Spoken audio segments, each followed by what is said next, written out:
Buenos días a todas, a todos. Gracias por su presencia esta mañana de miércoles. Miércoles, ¿verdad?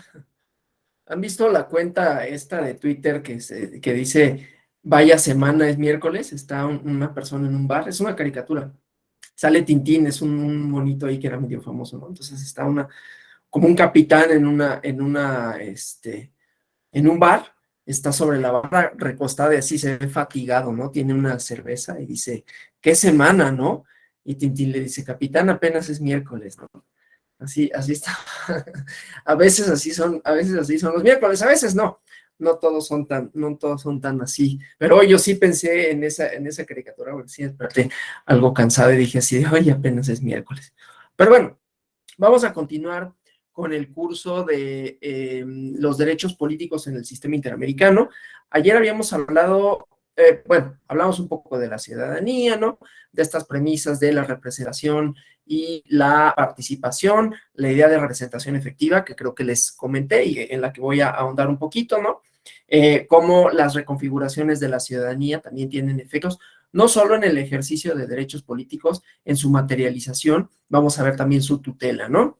En la medida en que los derechos políticos son tutelados, no únicamente en el sentido estricto de una respuesta jurisdiccional, argumentada, suficiente a las solicitudes, sino que esa respuesta es acorde, digámoslo así, acorde con los principios democráticos que vamos a estar viendo. Entonces, es que se hace posible la ampliación de esa esfera de derechos y con ello, pues nuevamente, ¿no? Lo que decía, la reconfiguración de la idea de ciudadanía y de toda la cuestión de la democracia, ¿no?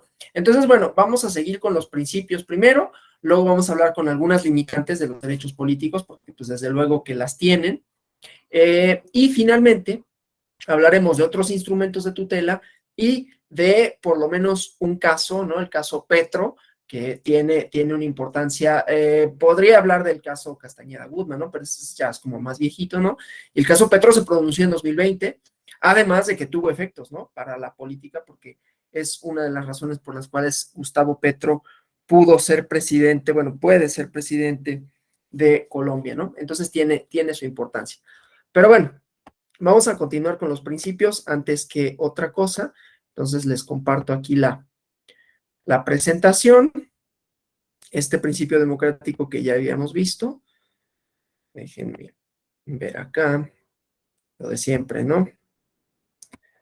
Mi barra de tareas, ustedes. Y decía pues, entonces está, bueno, no, pero espérenme porque este ya lo vimos ayer. Entonces vamos al principio de igualdad y no discriminación, ¿no? Este se entiende en principio desde su concepción como primigenia, ¿no? En la Carta Americana de Derechos Humanos, los estados, en su artículo 1.1, ¿no? Establece que los estados se comprometen a respetar los derechos y libertades reconocidos en esta carta y que las discriminaciones no pueden ser o no pueden estar motivadas por raza, color, sexo, idioma, religión, opiniones políticas o de cualquier otra índole, origen nacional o social, posición económica, nacimiento o cualquier otra condición social. Es la idea de la igualdad ante la ley, que ya lo había expresado, ¿no? No está exenta de problemas, porque esa igualdad nunca ha sido completa y absoluta, ¿no? Pero vamos a una por una para hablar de la representación efectiva, que ya ayer me había referido a esto, ¿no? O sea, cuando hablamos de participación, el problema es más o menos fácil de dilucidar, ¿no? Las cuestiones raciales, culturales, en donde podemos englobar al idioma, podemos englobar a la religión, las opiniones, las preferencias sexuales, que podrían tener otra vertiente, aunque también tienen un componente cultural sin duda, o bueno, por lo menos en cuanto hacia la persona, ¿no? Sus manifestaciones, sus formas de ser, de hablar, de expresarse, pues se vislumbran, ¿no? Pero entonces decía, es más o menos sencillo, no del todo, ahorita me voy a referir a esto, ¿no? Pero más o menos sencillo de dilucidarse, ¿no? Hay pluralidad social y esta, si bien hay una, ¿cómo decirlo?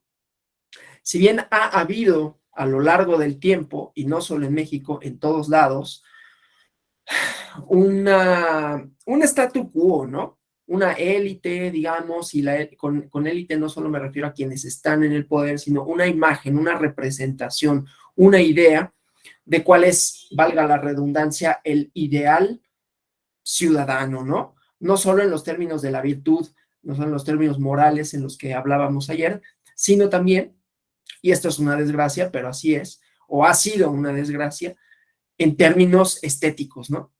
Hay una idea, una representación. Y entonces, durante mucho tiempo no era como mucho problema o no resultaba verdaderamente problemático advertir, porque ni siquiera se advertía, que los partidos políticos, que los cargos públicos eran ocupados sobre todo, por ejemplo, por hombres. Vamos a dejar de lado el aspecto estético, pero eran ocupados primordialmente o fundamentalmente o completamente por hombres, ¿no? Y no había aparentemente ningún problema. Había algunas mujeres, pero en realidad su participación en la esfera pública era poca. No obstante, ¿no? Ayer hablando de derechos políticos, que ya tenían reconocido el derecho a votar, pero el derecho a ser votadas, el derecho a ser postuladas, estaba en el papel, pero no estaba en los hechos. Y no resultaba muy controversial en realidad. Esto empezó a cambiar como poco a poco, ¿no? Y entonces después surgen otros grupos que también, decía, reivindican derechos y que reclaman su, pues sí, otra vez, derecho a ser postuladas y postulados como en candidaturas, ¿no? Y hasta ahí vamos a encontramos o encontramos en realidad una controversia de derecho, que ya les decía ayer, ¿no? Las controversias de derecho en esta idea de reivindicar para sí un derecho subjetivo público contenido, en este caso en instrumentos internacionales, pero que también son visibles en lo nacional, ¿no? Y entonces decía, reivindicar para sí un derecho de representación, un derecho de participación. Y bueno, el chiste pues es que se planteaba que los partidos políticos, ¿no? Incluyeran, o se ha planteado que los partidos políticos incluyan en sus candidaturas, en la selección de las mismas, a distintos grupos sociales. ¿Qué pasa? Los partidos políticos tienen su propia lógica y tienen sus propios principios, ¿no? Y que esos principios están tutelados también jurídicamente.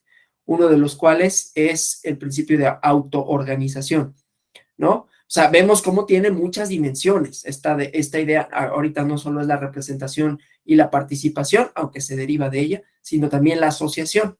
La asociación, dijimos, tiene sus problemas porque no toda asociación tiene fines democráticos, ¿no? Pero bueno, entonces el derecho de asociación otorga, entre otros derechos, ¿no? De un derecho a un derecho se le desprenden otros, un derecho se va ligando con otros.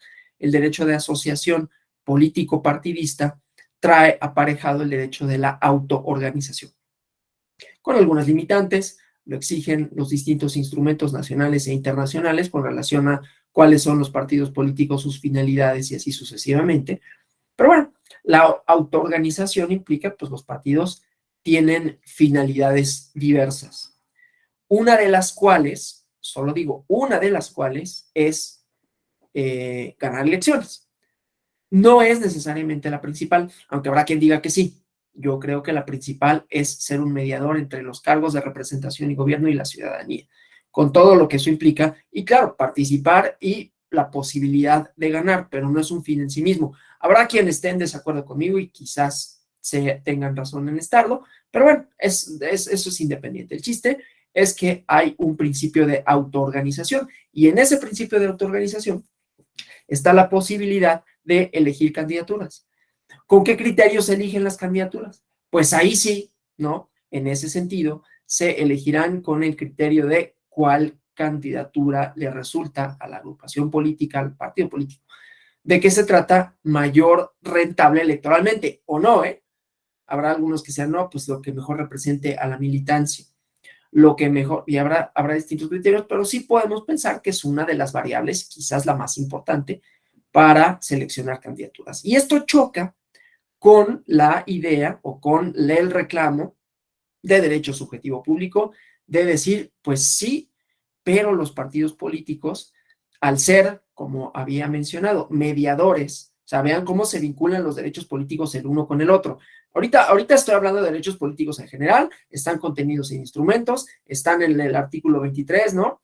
De la Carta Americana de Derechos Humanos, vamos a hablar de su tutela, pero su materialización, su operacionalización y después cómo se pueden, en todo caso, reclamar por la vía convencional. Sí, pero bueno, entonces, para que puedan reclamarse, pues tienen que existir y para que puedan existir, tienen que estar reconocidos o al menos ser reclamados por alguien, ¿no? Y poner en tensión algo.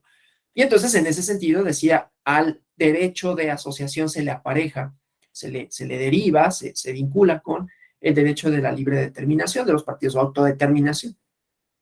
Pero por otro lado, decía, los partidos políticos son, y podemos irnos a la definición jurídica, que a mí me da mucha flojera, pero entidades de interés público, ¿no? Reciben financiamiento público, reciben distinto tipo de prerrogativas, ¿sí? Y por otro lado, son agrupaciones ciudadanas que ejercen una función no solo, pero también de mediación entre, ya lo había dicho, representación, gobierno y ciudadanía. Y ejercen otras, ¿no? Educación democrática, lo que sea. Bueno, entonces, si son mediadores entre los cargos públicos y la ciudadanía, tendrían que ser reflejo también de la ciudadanía, es decir, tendrían que garantizar el acceso, por lo menos el acceso a la posibilidad de ser nombrados para los cargos públicos, la ciudadanía en general, pero además, ¿no? Contrario a la idea o limitando la idea de la autoorganización, tendrían también que ser reflejo esas candidaturas de la pluralidad social, ¿no? Bueno, entonces, en ese sentido, pues sus candidaturas primero tendrán que ser paritarias, ¿no? ¿Por qué? Porque México básicamente está 50-50, un poquito menos, un poquito más de mujeres que de hombres, pero vamos a pensar 50-50. Entonces, en principio, las candidaturas y por lo tanto la composición en la representación, que es lo que me interesa, representación efectiva, tendrá que reflejar ese 50-50, ¿sí? Para que la representación y la participación sea efectiva, ¿no? Yo como elector, ustedes como electora, ¿no? En la idea de representación, pues obviamente en la medida en que las personas que están tomando las decisiones o que están ejerciendo las funciones de representación tengan un vínculo con ustedes, se parezcan a ustedes, en algún sentido, ¿no? Entonces habrá mayores posibilidades para que los intereses, solo posibles, ¿no? No quiero decir que una mujer no pueda, por ejemplo, ser, esto es más raro, ¿no? Porque no habría una demanda de un hombre, la hemos tenido fácil, pues, ¿no? Pero bueno, no quiere decir que no pudieran representar en algún sentido intereses que no fueran los de ella como mujer, pero desde luego será más factible que así fuera, ¿no? No es una representación automática, pero el chiste es que será reflejo de esa pluralidad, pero no son solo las mujeres, ¿no? Son todos estos otros colectivos. Entonces, la idea, pues, de respetar derechos y libertades sin discriminar, no es únicamente, aunque incluye a la selección de candidaturas, a las posibilidades de ser candidata a candidato, que en realidad estaba, insisto, cerrada, ¿no? En los hechos, a lo mejor no en la ley. Y la ley muy bonita decía todos son iguales ante la ley. Pues sí, pero resulta que cuando se seleccionan candidaturas, pues los criterios no son esos, ¿no? Y entonces hay que limitar a la racionalidad de los partidos, ¿no? Y hay que darle directrices para que puedan hacer efectiva, o sea, aquí vamos a ver dos principios, porque el que sigue es la efectividad, ¿no? Puedan hacer efectiva esa representación y que entonces la igualdad se traduzca en representación efectiva, ¿sí? O sea, estamos ampliando la idea de no discriminación. No solo es la posibilidad, sino que se materialice en representación, ¿sí? Si estoy subrepresentado o no estoy representado, entonces es altamente probable que mis intereses no sean, digo, no yo en lo individual, pues no sean llevados a la esfera pública, ¿sí? Y bueno, esto amplía muchísimo el panorama, porque no son solo las personas, primero dijimos, ¿no? El género, que desde luego es una dimensión, no son solo las personas, no sé, ¿qué les gusta? Afrodescendientes, son también las personas de pueblos originarios, son también las personas que viven más allá de las fronteras mexicanas, ¿no? Que tienen un vínculo, que conservan un vínculo con con la sociedad mexicana, tienen familia aquí, envían remesas, pues las condiciones por las cuales migraron no necesariamente es porque así lo hayan deseado. Es un poco complejo esa parte, ¿no? Pero bueno, migran por circunstancias diversas y no obstante mantienen un vínculo. Y el vínculo jurídico, la interpretación del 35 constitucional es, bueno, no dejan de ser ciudadanos mexicanos.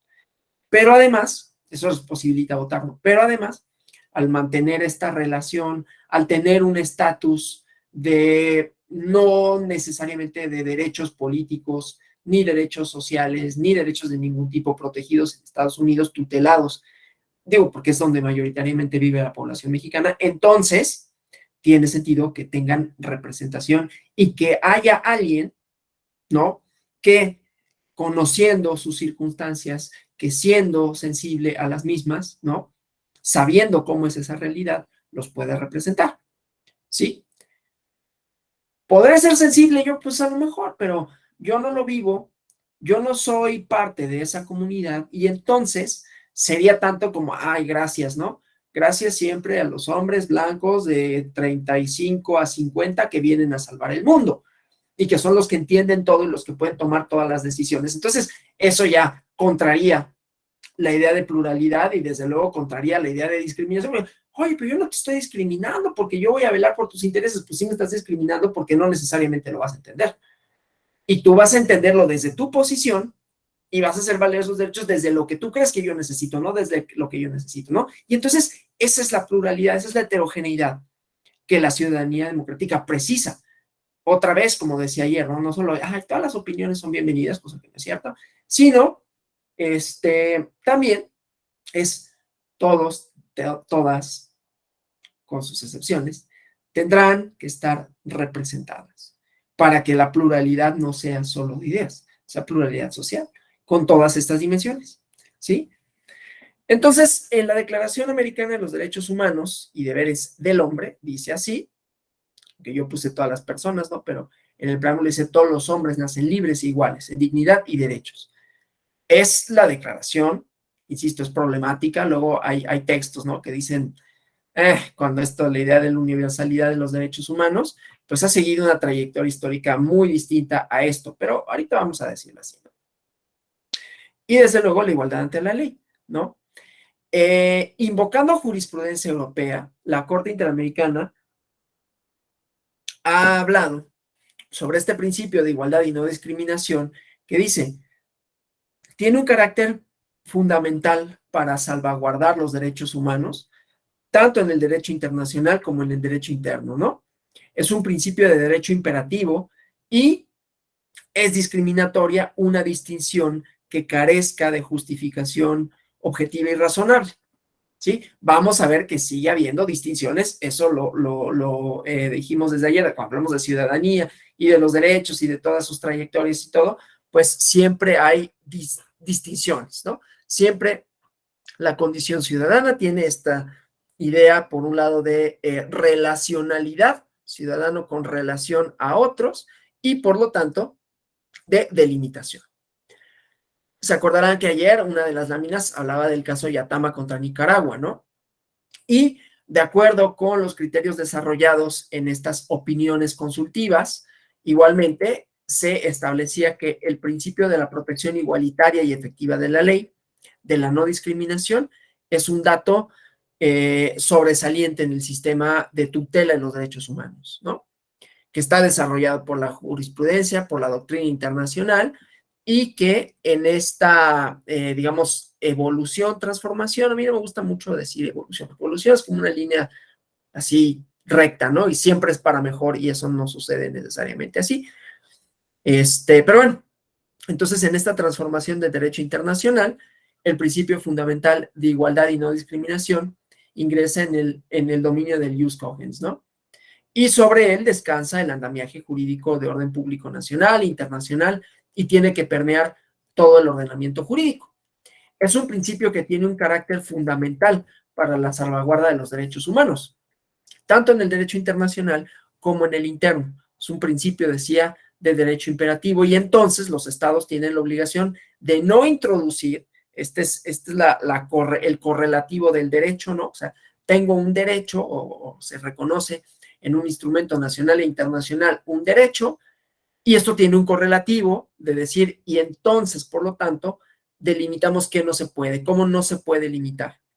No introducir en el ordenamiento jurídico regulaciones discriminatorias, eliminar aquellas que sean discriminatorias, combatir, es a lo que me refería, las prácticas de ese carácter y establecer normas y otras medidas que reconozcan y aseguren la igualdad efectiva de la ley ante la ley de todas las personas. Pero eso es como lo materializamos, ¿no? Insisto, no nada más es de que, bueno, pues yo puedo ir y solicitar acceso a la justicia y lo tengo garantizado, sino esta parte del ejercicio de derechos políticos, asociación, reunión, petición, ¿no? Y desde luego representación y participación, ¿no? En sus distintas manifestaciones. Entonces, respecto a este principio, la Corte ha dicho la existencia de ciertas desigualdades, ¿no? De hecho, legítimamente pueden traducirse en desigualdades de tratamiento jurídico, sin que tales situaciones contraríen a la justicia y que por el contrario pueden ser un vehículo para realizarla o para proteger a quienes aparezcan jurídicamente más débiles, las famosas acciones afirmativas, ¿no? Que buscan justamente, primero, reconocen que hay una desigualdad estructural, es decir, no es coyuntural, no es de ahorita, es de mucho tiempo que ha permeado, que ha colocado a ciertas personas en una situación de debilidad, de no reconocimiento de sus derechos, y entonces se introducen como una medida temporal para que esa situación de hecho que viven sea superada, ¿no? La idea de las acciones afirmativas no es que permanezcan, es que una vez que desaparezcan porque ayudan a igualar, ¿no? Desaparezcan esas condiciones, entonces ya no sean necesarias. Durarán el tiempo que sean necesarias. Y entonces hay que desigual, porque entonces introduces una medida que me afecte en mis derechos, porque me reduce mis posibilidades. Bueno, sí, pero porque se está reconociendo que hay un grupo que está en una cierta desventaja de hecho o de jure, ¿no? Y que por lo tanto tendrá que solventarse de esta manera, ¿no? Entonces, bueno, eso con relación a la igualdad y no discriminación, que insisto, puede contemplar medidas judiciales o sea, jurisdiccionales o legislativas, en donde no solo se reconozca, sino se ayude a paliar estas desigualdades, pero siempre reconociéndolas, ¿no? Reconociendo que existen. Bueno, efectividad de los derechos políticos, que tiene que ver con lo mismo, ¿no? O sea, de nada serviría que estuvieran ahí reconocidos si uno, no hay instrumentos de tutela, y dos, si no se pueden hacer valer, ¿no? Es la misma idea de la existencia de derechos subjetivos públicos y derechos adjetivos, ¿no? Pues qué bueno que haya una ley que dice que tengo derecho a, pero si no hay otra, no hay un procedimiento que me dice cómo lo puedo hacer valer ante quién, pues de nada sirve que haya el derecho. O sea, pues qué bueno que me lo reconoces, pero no importa, ¿no? Entonces, en la Carta Americana de Derechos Humanos se recoge este principio de efectividad, en donde se establece que no solo hay obligaciones negativas o de abstención en la cabeza de los estados partes. Acuérdense cuando hablábamos de la tradición liberal ¿no? Que limita el poder del Estado. En alguna medida, no es nada más, pero también los derechos políticos desde la tradición liberal, y que de ahí ha abrevado buena parte de la doctrina. Yo no soy muy fan de la doctrina liberal, pero tienen esta parte interesante del ejercicio de los derechos políticos como oponibles al Estado, ¿no? El Estado me los tiene que reconocer, el Estado tiene que, en su actuar, tiene que no, o tendrá que abstenerse de limitarlos, ¿no? En aras de la pluralidad, en aras de la competencia, ¿no? Y bueno, Pero decía, no son solo obligaciones negativas o de abstención, no perseguir judicialmente a una persona que quiere participar, ¿no?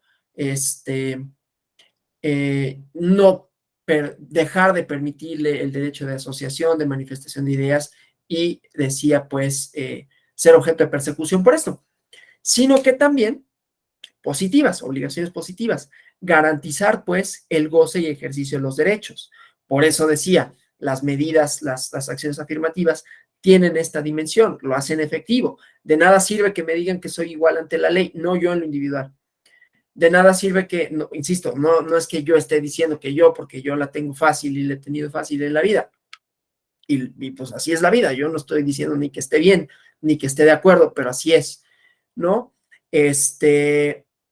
Pero bueno, si yo fuera otra persona con otras características y dijera, pues qué bueno que dice que soy igual ante la ley, pero no es cierto.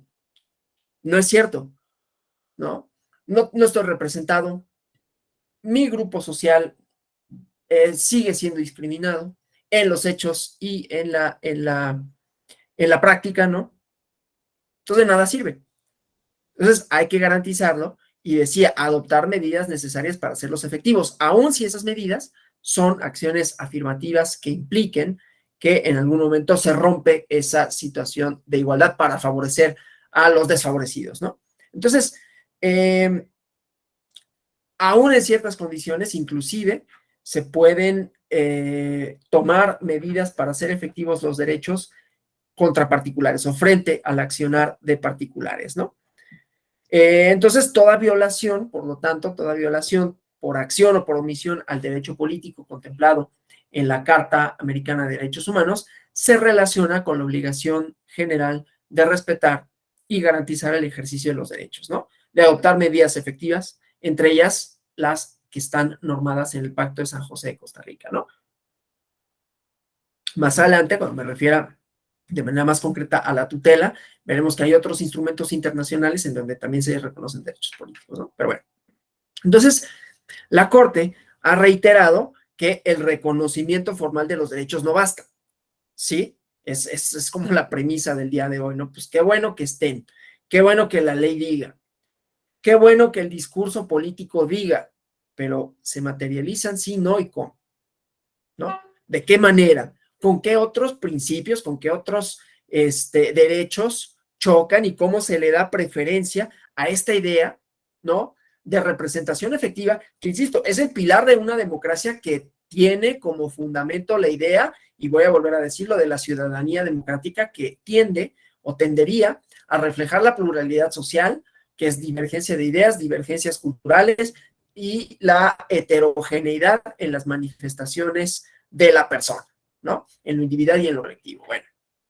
entonces, por eso decimos, no basta con que me lo reconozcan, gracias, ¿no? Pero tiene que hacerse efectivo. Entonces, los estados, de conformidad con los artículos 23, ya lo vimos el día de ayer, casi con eso iniciamos, ¿no?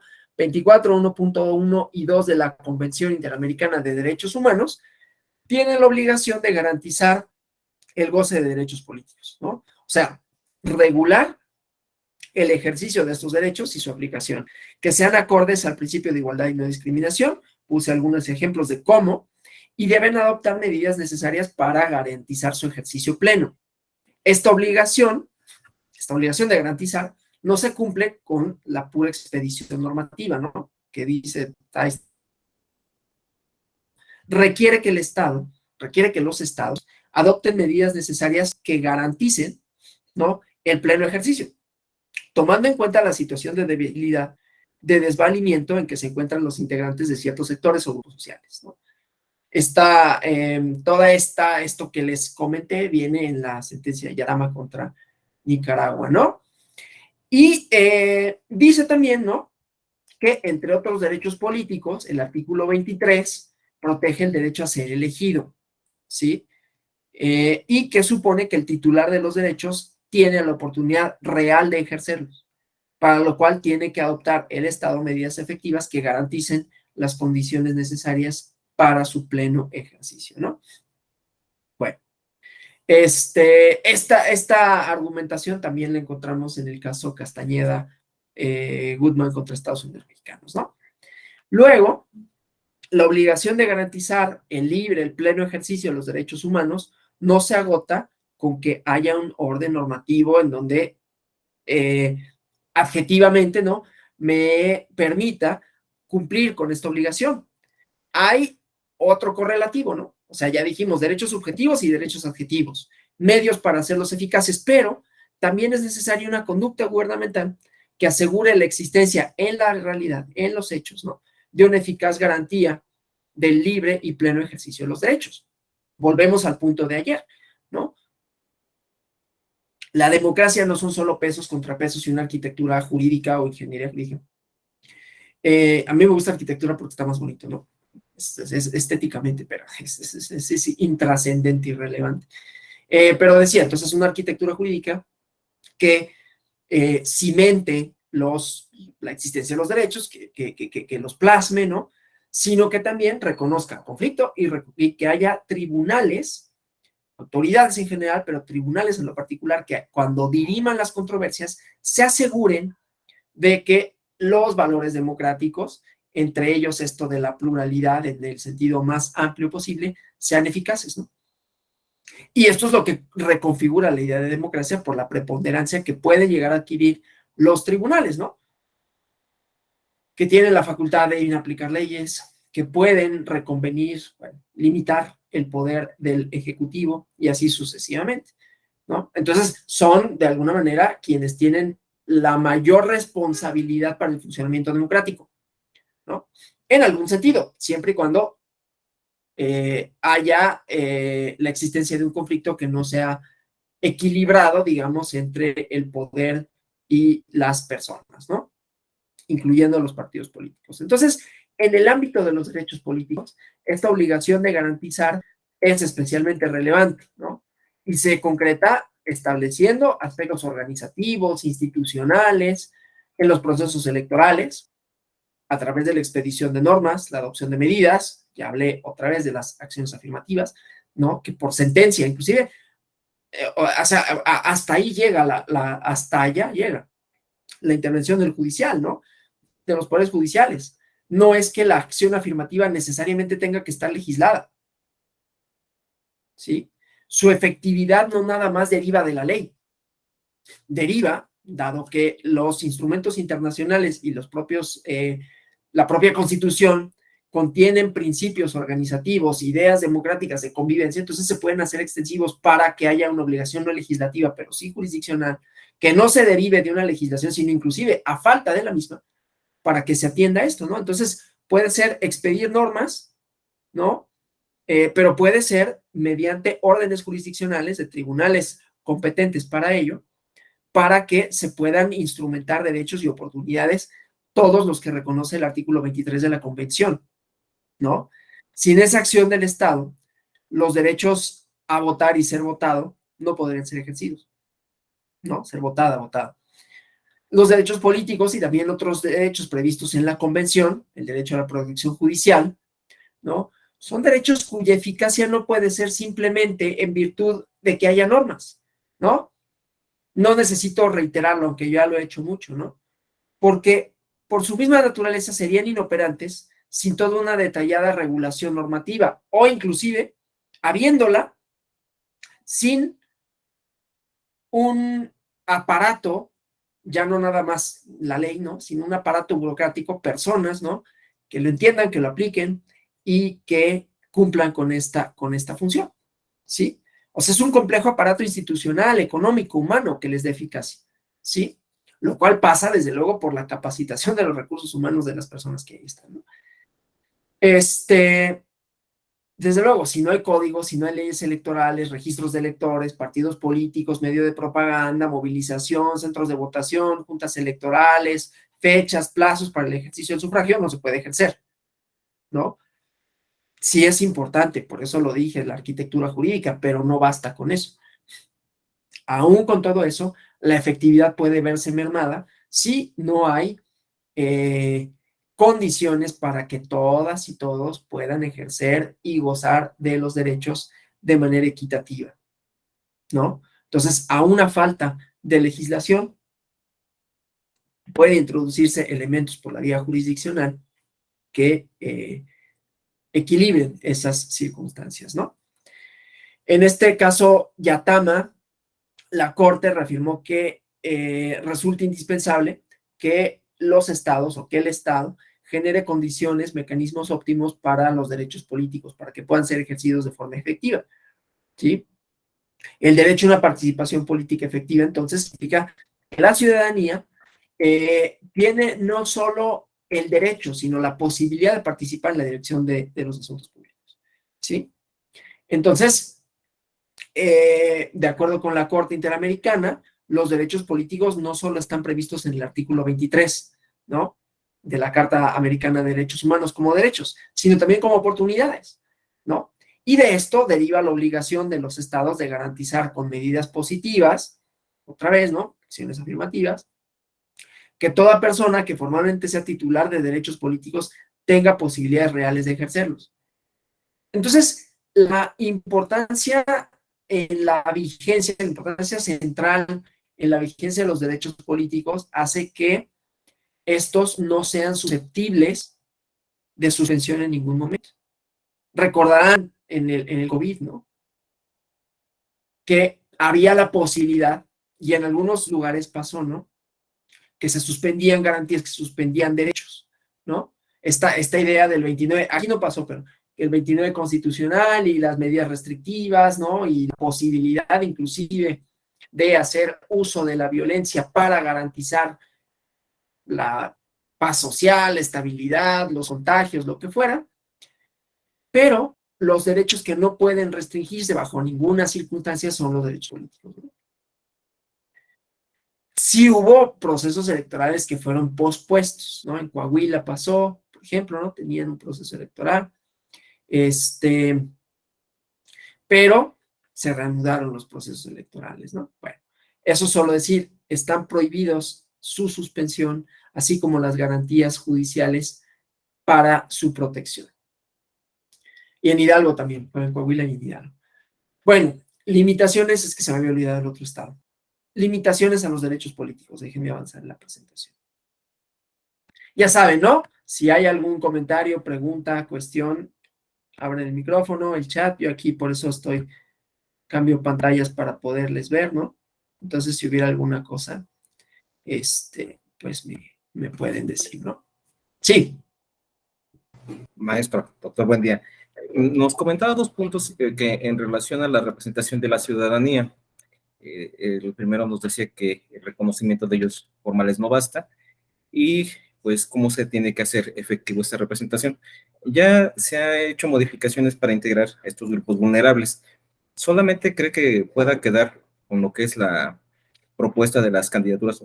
Bueno, en algunos estados se requiere que existan cierto porcentaje de hombres y mujeres, pero ya con esta integración de estos grupos vulnerables, ¿será solamente con la postura o será hasta la integración? Me refiero a ayuntamientos y a congresos.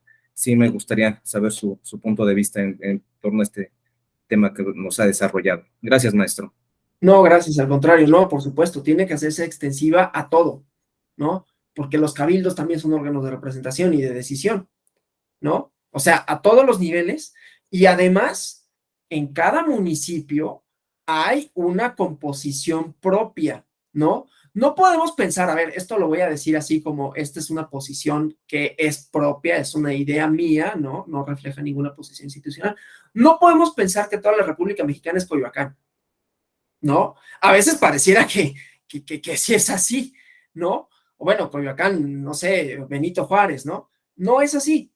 Entonces, cada municipio tiene sus propias necesidades, su propia composición, su propia pluralidad. Entonces, esas fórmulas, inclusive, ¿no?, de cómo hacer efectiva la representación, tendrían que ir idealmente municipio por municipio, ¿sí? Porque no es lo mismo Guerrero que Campeche, y no es lo mismo Querétaro que Huimilpan, ahí mismo en Querétaro, ¿no? Y así sucesivamente, o que Jalpan, ¿no?, en la sierra. Entonces, cada una de estas tendría que recuperar esos principios para hacer efectiva la pluralidad y la representación, ¿no? Entonces, sí, tendría que hacerse extensivo a todos los ámbitos, digamos, geográficos posibles, ¿no? A ver, es inclusive la idea detrás de del reconocimiento que se hace en el artículo 2 constitucional de los gobiernos, de la autonomía de algunos lugares, ¿no? De los pueblos originarios que tienen sus propios usos y costumbres y que así se dirimen un cierto tipo de controversias, incluidos derechos políticos, ¿sí? Entonces, se hace extensivo inclusive a esa parte, ¿no? No sé si con eso responda a la pregunta, ¿sí? Gracias. No sé si hay alguien más que desee formular alguna.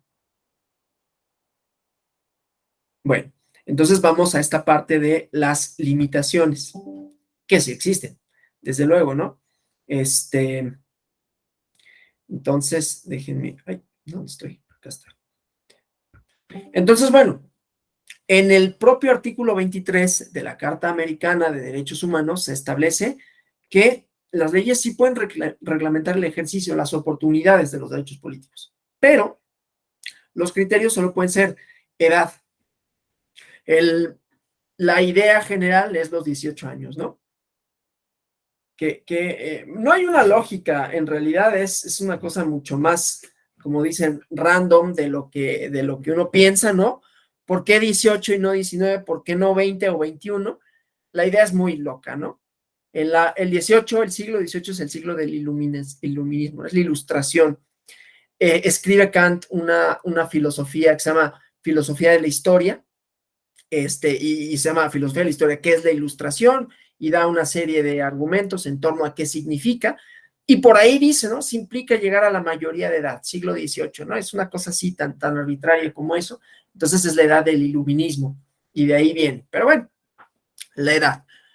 Claro, no es el único parámetro, habrá otros lados en donde los derechos políticos se podrán ejercer diferenciadamente, inclusive en México, ¿no? Para ser, por ejemplo, consejero electoral o ser, creo que, no me acuerdo si el presidente de la República tiene tiene una limitante de edad, pero no me acuerdo si es 35 años, ¿no? Pero bueno, hay ciertos cargos y que van aparejados con ello, con el ejercicio de derechos, que no nada más es la posibilidad de votar, sino ser votado, votada, ¿no? Igual para ser ministro de bueno, que el ministro de la Corte no es propiamente un cargo de elección popular, así que lo voy a dejar fuera, pero los cargos de representación y de gobierno muchas veces tienen estas limitantes, ¿no? De edad. Entonces, bueno, no nada más lo pensemos en los 18 años con esta idea del iluminismo, ¿no? Nacionalidad. Y ahí, otra vez, son posibilidades que son plásticas, ¿no? Son maleables en el mejor de los sentidos, o sea, no son fijas, no son estáticas en el tiempo, ¿sí? Y entonces el criterio de nacionalidad, además de que es diferenciado, ¿no? En algunos estados, por ejemplo, ¿no? La nacionalidad solo se adquiere por sangre, ¿sí? En Alemania, en Italia, solo, o sea, yo pude haber nacido en Italia y no importa, eso no me hace italiano, no como aquí, ¿no? Yo nazco en suelo mexicano, es el criterio del ius soli, ¿no? Nazco mexicano porque nací en territorio mexicano, que mis padres sean de Timbuktu. Yo nazco mexicano así, o en una aeronave con placas mexicanas, o en la embajada, ¿no? O que mi padre o madre sea mexicano, y eso me da la nacionalidad. En estos otros países, digo, se me ocurren esos, pero hay más, en donde es, pues, inclusive si mi abuelo es alemán, ¿no? Yo puedo adquirir la nacionalidad siempre y cuando no se haya interrumpido la línea de donde desciende, ¿no? O sea, que el papá también lo sea y entonces el hijo lo va a hacer igualmente, ¿no? Y bueno, entonces esos los criterios son diversos de nacionalidad. Inclusive los derechos políticos que por nacionalidad no de nacimiento pueden adquirir y ejercerse. En Estados Unidos, por ejemplo, no lo pongo como ejemplo de la virtud ni de nada, pero tampoco todo es malo en Estados Unidos, tiene sus cosas. Y allá, si es posible, no digo que sea fácil, no, pero que una persona nacida en el extranjero que adquiere su nacionalidad estadounidense pueda ocupar ciertos cargos públicos, incluidos el de gobernador, no sé si inclusive hasta presidente, no ha pasado, pero sí ha habido gobernadores, ¿no? El Arnold Schwarzenegger, que pues, es austriaco, ¿no? Y fue gobernador de California, por poner un ejemplo, ¿no? Eso no sucede, por ejemplo, en México, ¿no? hay criterios ahí de distinción. Ha habido algunos cambios para otras funciones, pero el criterio de nacionalidad sigue siendo algo que pues está ahí como forcejeando, ¿no?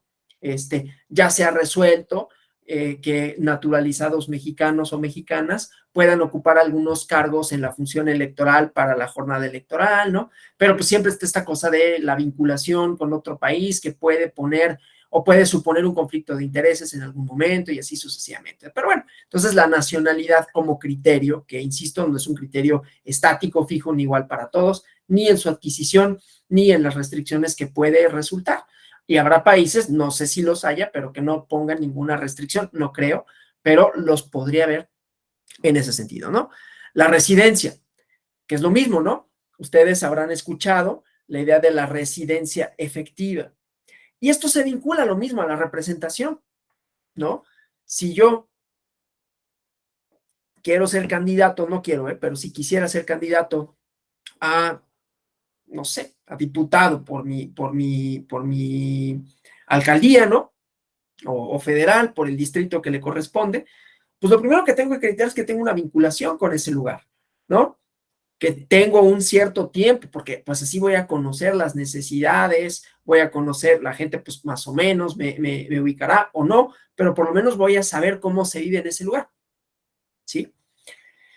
Es un criterio importante en cuanto hace a la extensión de los derechos de representación, que como ven es uno de los que más me interesa, porque el derecho de votar y ser votada, votado, perdón, el derecho de ser votado, sí, el derecho de votar, perdón, está es más o menos eficaz, ¿no? Más o menos. No estoy diciendo que a todo el mundo se le permita votar en igualdad de circunstancias, que no haya mediaciones, ya lo habíamos hablado, ¿no? Que si la propaganda y esto, pero en principio se permite, ¿no?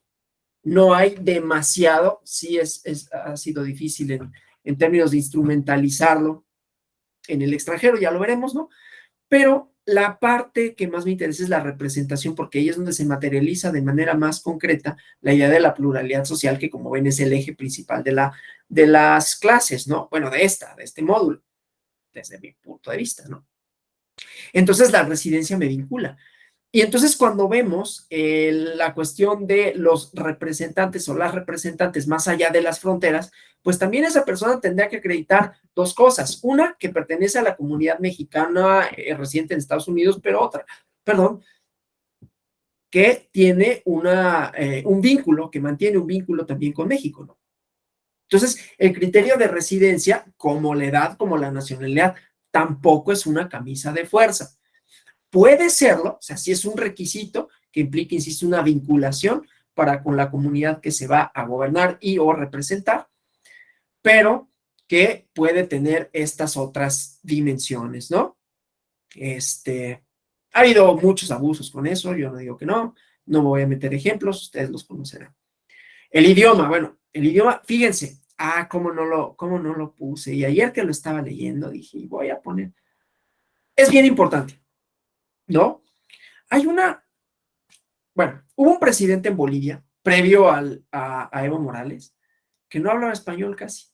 Él había crecido en Estados Unidos y su español estaba súper masticado, ¿no? Qué lástima que se me olvidó, porque sí lo pensé ayer, hasta lo había notado.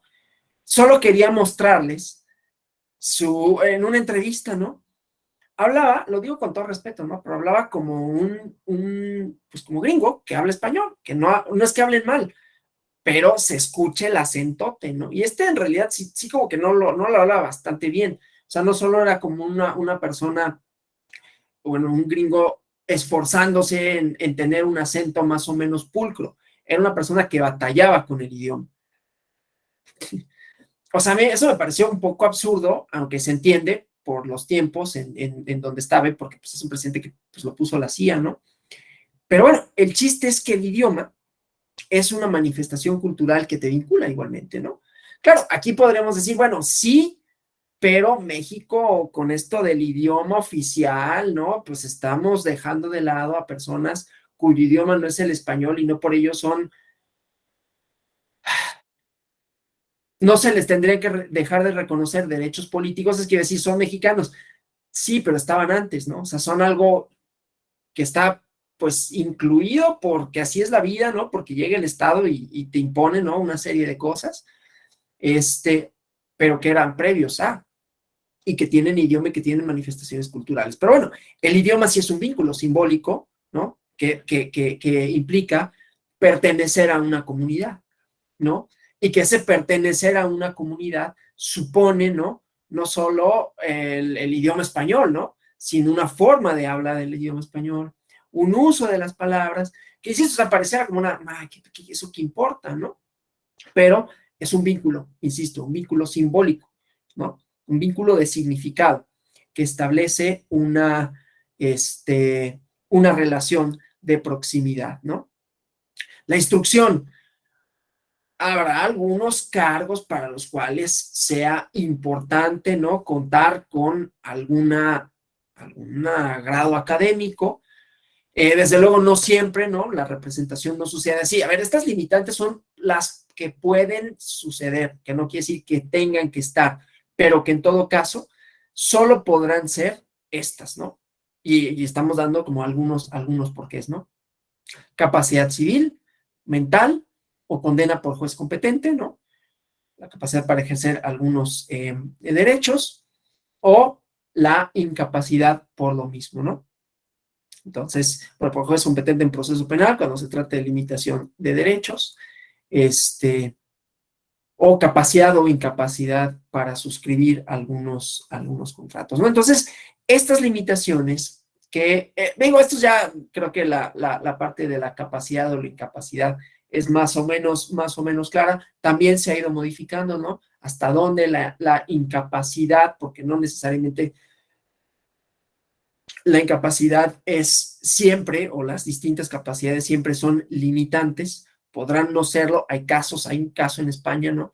De una persona que tenía incapacidad aparentemente mental, ¿no? Y quería ejercer derechos, y al final el Tribunal Constitucional Europeo se lo reconoce, ¿no?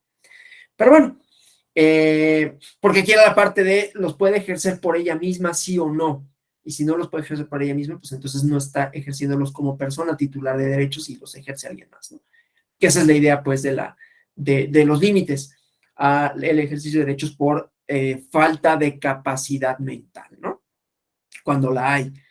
Y esto tampoco es tan claro de discernirse y siempre está sujeto a la controversia, ¿no? A la controversia en el mejor de los sentidos, controversia jurídica, se pueden reivindicar esos derechos. Bueno, y entonces la convención, ¿no? Reconoce las limitaciones que los estados pueden establecer razonablemente al ejercicio de los derechos políticos, ¿no? Mediante la reglamentación por razones a las que ya me referí, ¿no? Y entonces son limitaciones, hay un latinajo para eso, números clausus, ¿no? O sea, limitadas, son limitaciones que están enunciadas y que son solo esas, ¿no?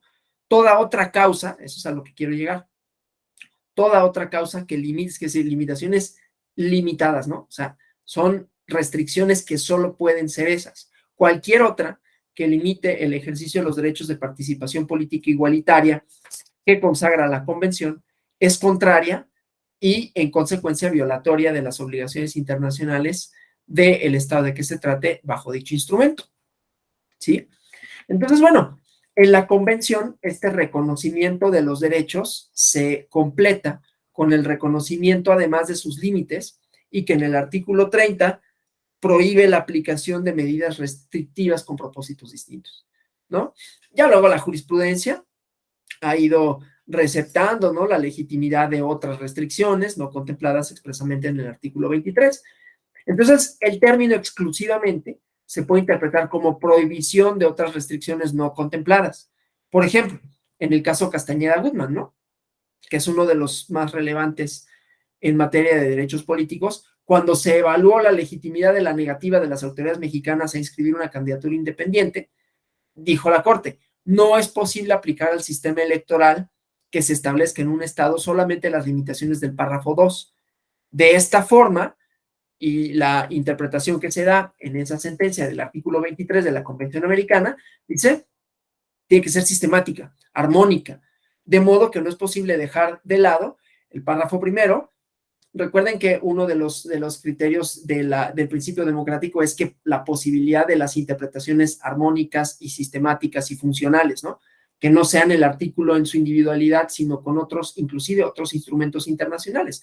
Entonces, el párrafo primero en ese artículo, el párrafo segundo, no son aislados. No se puede ignorar los otros preceptos de la convención ni los principios básicos que le inspiran, y con esta lógica interpretativa, ¿no? Dice el párrafo segundo del artículo 23 se limita a establecer razones por las cuales los derechos políticos pueden ser regulados con relación a requisitos que las personas titulares tienen que cumplir, las condiciones habilitantes, ¿no?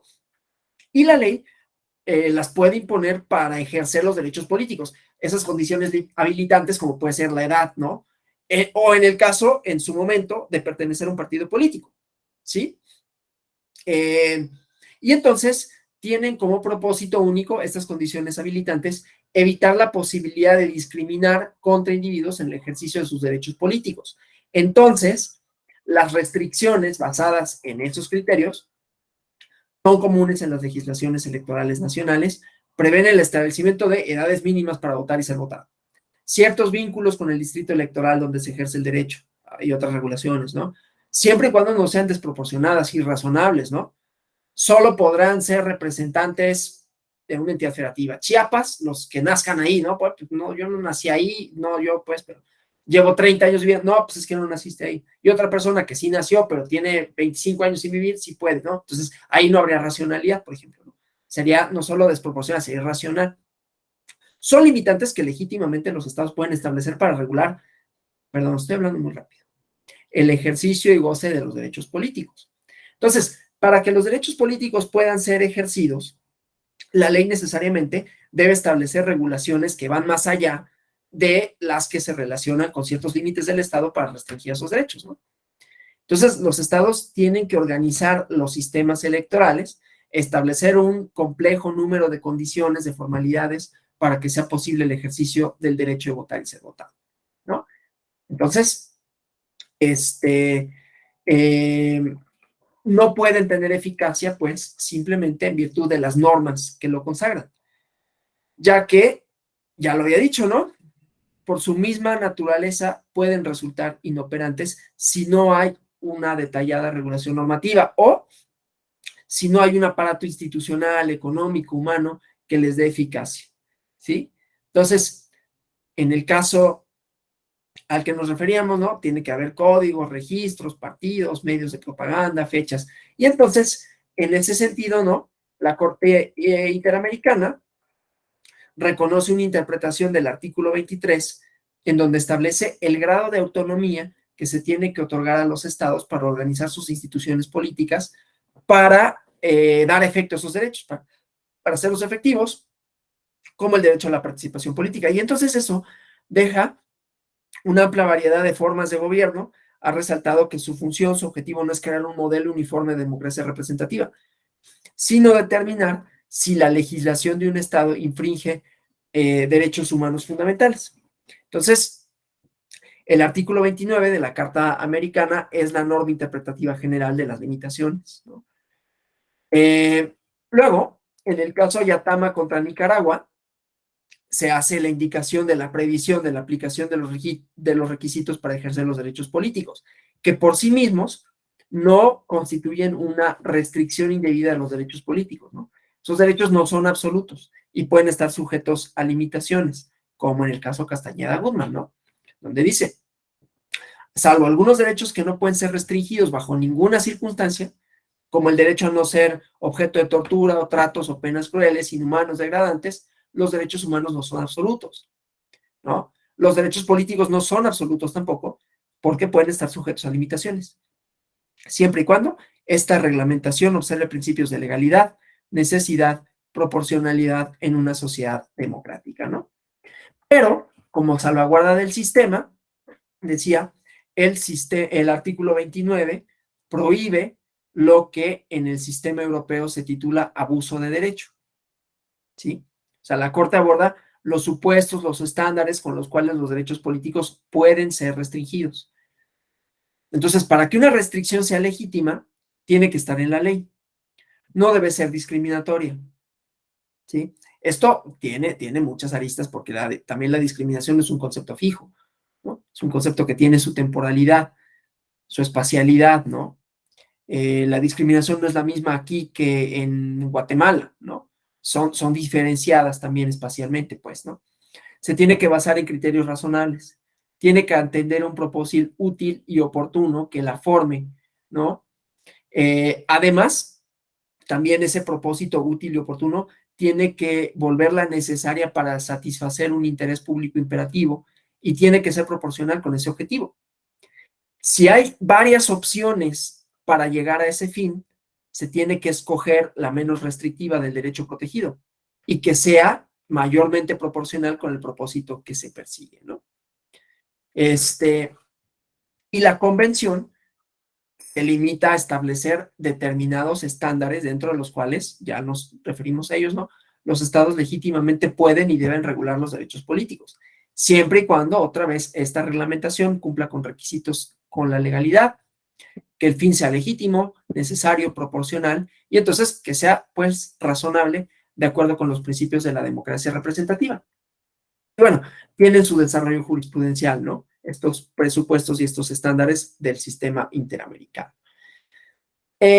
Algunas de estas cosas, ¿no? Pues que la medida restrictiva tenga que ser legal, ya lo dijimos, ¿no? Que la protección de los derechos humanos requiere que los actores estatales que los afecten de manera fundamental no queden al arbitrio del poder público, ¿no? Que sea discrecional, sino que estén rodeados de garantías dentro de las cuales, pues, las limitaciones tengan que estar establecidas por una ley legislada de acuerdo con lo establecido por la Constitución, ¿no? Entonces, este procedimiento, o a través de no solo se recubre estos actos, ¿no? Del asentimiento, de la conformidad con la representación popular, sino que permite a las minorías expresar su inconformidad, proponer otras iniciativas, ¿no? O sea, aquí pensando un poco que las medidas legislativas también son producto de una discusión en donde hubo posiciones encontradas, ¿no? Entonces, bueno, eso. Y claro, además, la reserva de ley para todos los actos de intervención en la esfera de libertad dentro del constitucionalismo democrático, o sea, la reserva de ley que tiene que estar, la restricción tiene que estar prevista, ¿no? Pues en los constitucionalismos democráticos es un elemento esencial, ¿no? Para que los derechos de las personas se puedan proteger jurídicamente y puedan existir plenamente en la realidad, para que se materialicen, ¿no? Entonces, para que los principios de legalidad, de reserva de ley, sean una garantía efectiva de los derechos y las libertades de la persona humana, se requiere no solo que se proclamen formalmente, otra vez, ¿no? Sino que hay un régimen que garantice eficazmente su aplicación, un control adecuado del ejercicio de la competencia de los órganos, ¿no? Entonces, con un espíritu de protección, ¿no? La Corte establece que solo la ley formal, actos normados, enderezados al bien común, emanados del Poder Legislativo, tienen la aptitud para restringir el goce o ejercicio de derechos reconocidos de la Convención. Vemos aquí como hay dos cosas, ¿no?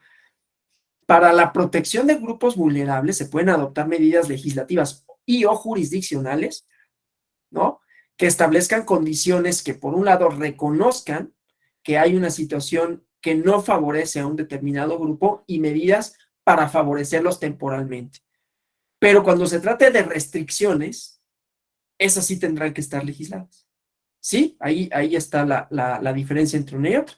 Entonces, la existencia necesaria de los elementos propios, ¿no? De este concepto de ley, pues implica que los conceptos de legalidad, legitimidad, son coincidentes, ¿no? Con los efectos de la interpretación. Porque solo la ley adoptada por los órganos democráticamente electos, constitucionalmente facultados, más o menos ceñidos al bien común, pueden restringir el goce y ejercicio de los derechos y libertades, ¿sí? Esto quiere decir las condiciones, las circunstancias generales que autorizan una restricción al ejercicio del derecho humano determinado tienen que estar claramente establecidos por la ley, ¿no? Entonces, bueno, creo que no hay mayor controversia en cuanto al principio de legalidad, ¿no? La finalidad de la medida restrictiva, que decíamos, son como, se pueden restringir sí y solo sí, está en la ley, si la finalidad es racional y así sucesivamente, ¿no?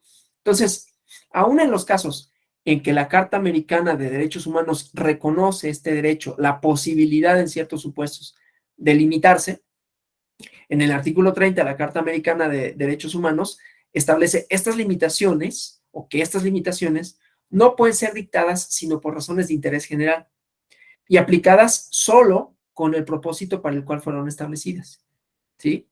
Ya dijimos, en el artículo 23 se enumeran supuestos en donde la ley puede reglamentar limitaciones a los derechos políticos contemplados. Edad, nacionalidad, idioma, instrucción, capacidad civil o mental, condena por juez competente en proceso penal. Y luego, otros causales u otras causales de limitación de los derechos, pues los derechos de los demás, la seguridad de todos, las justas exigencias. Ay, no le moví aquí. Perdón, esto. Es que no había avanzado en la presentación. Una disculpa. Entonces decía, pues, ¿no? Me regreso a esta parte. Entonces, las causales de limitación de los derechos son los derechos de los demás, la seguridad de todos, el bien público, ¿no? Y las justas exigencias de bien común en una sociedad democrática. Entonces, la finalidad tendrá que ir de acuerdo con esto, ¿no? La protección de derechos, la seguridad de la comunidad social o política y las exigencias de bien común, ¿no? O sea, la causa que se invoque para justificar la restricción, sea de las que permite la Convención Americana, o las normas que establecen finalidades generales legítimas, ¿no? Tienen que tener una finalidad común, ¿no? O sea, orden público, bien común, ¿no? Es decir, que dentro del marco de la convención, el orden público hace referencia a condiciones que aseguren el funcionamiento armónico, normal de las instituciones sobre la base de un sistema coherente de valores y principios. Por eso comentaba, ¿no? La democracia, hay valores, ¿no? Y entonces podrán justificarse restricciones al ejercicio de ciertos derechos y libertades para asegurar ese orden público. Entonces, bien común y orden público en la convención son términos que se tienen que interpretar dentro del sistema, ¿no? Del sistema interamericano, ¿sí? Y tiene una concepción propia, en donde los estados americanos requieren la organización política, ¿no? Sobre la base del ejercicio efectivo de la democracia representativa.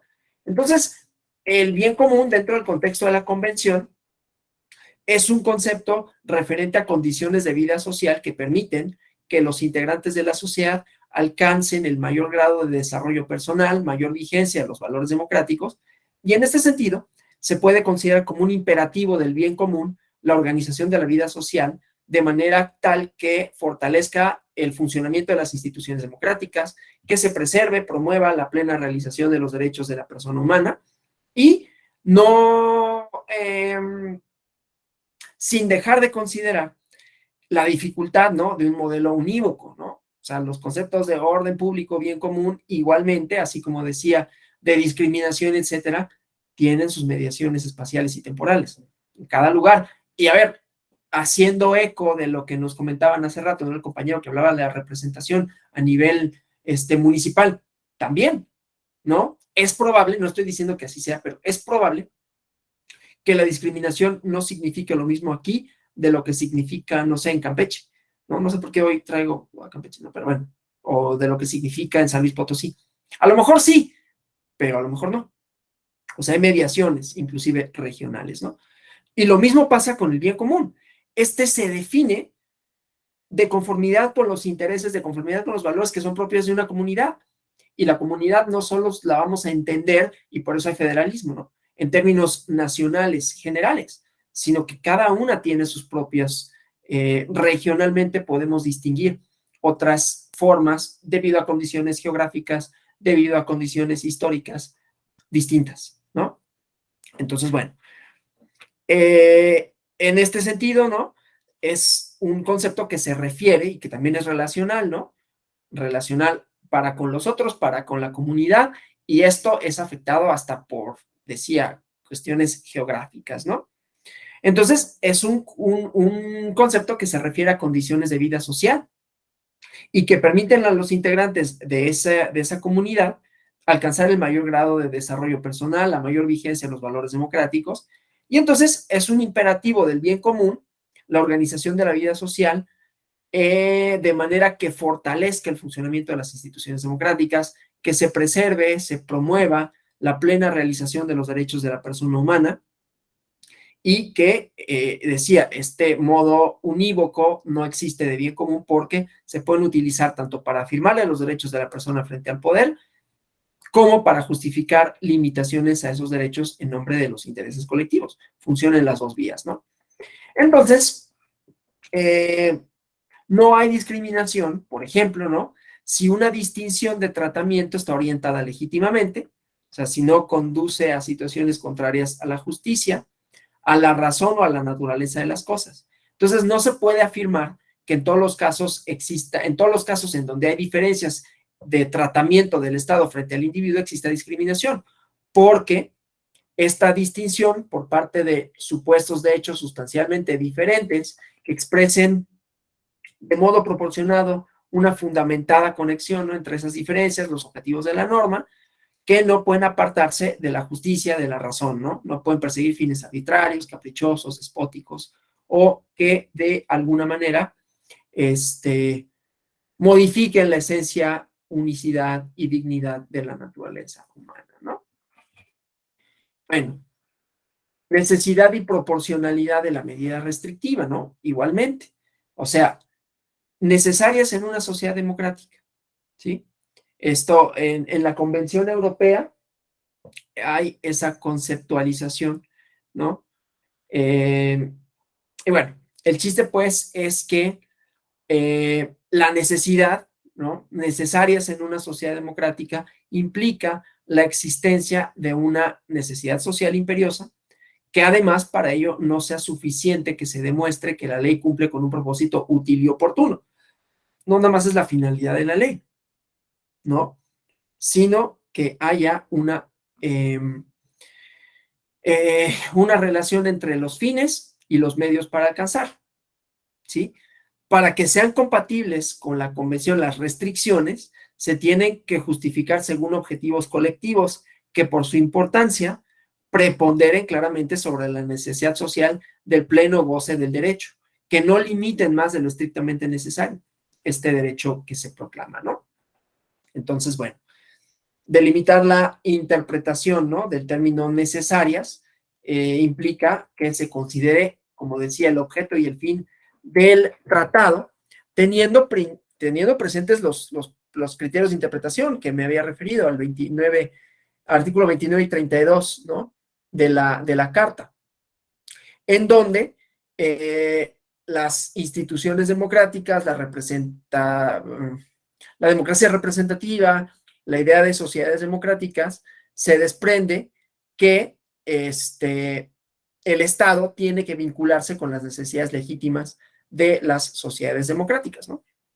Entonces, este requisito establece que de manera explícita, ¿no?, en ciertos derechos se incorporen como pauta de interpretación, ¿no?, estas finalidades, ¿no? Entonces, depende, o sea, para que las medidas sean acordes con una sociedad democrática, depende que estén orientadas a satisfacer un interés público imperativo. Entre varias opciones para alcanzar ese objetivo, tiene que escogerse, aquella que restringe en menor escala el derecho protegido. O sea, la restricción tiene que ser proporcional al interés que la justifica y tiene que ser conducente para alcanzar este objetivo legítimo, interfiriendo de la menor o en la menor medida posible en el efectivo ejercicio del derecho, ¿sí?